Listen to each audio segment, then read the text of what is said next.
শনিবার পুরসুরা বিধানসভার অন্তর্গত মণ্ডল ১-এর দেউলপাড়ায় এলাকার বিধায়ক বিমান ঘোষ তিনি তার বিধায়ক তহবিলের প্রাপ্ত অর্থ থেকে সৌর বিদ্যুৎ চালিত জলছত্রের শুভ উদ্বোধন করলেন। ছিলেন এলাকাবাসী সহ পুরসুরার বিজেপির নেতা নেত্রীরা।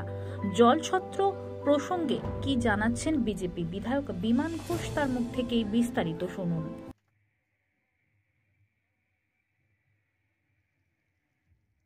এটা ৫ নম্বর। এর আগে ৪টে জলছত্র উদ্বোধন হয়েছে। তো আজকে পুরসুরা বিধানসভার অন্তর্গত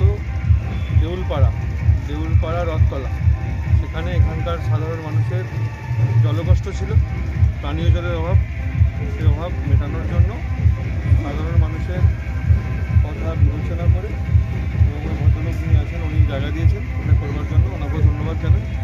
তো একটা জলছত্র এখানে হয়েছে। এই জলছত্র আগামী দিনে এই এলাকাবাসীর যে জলের যে কষ্ট সেটাকে মেটাবে। আগামী দিনে আরও এরকম ৬ জায়গায় উদ্বোধন হবে এবং তারপর আবার পরবর্তী 4,50,000 সম্ভব।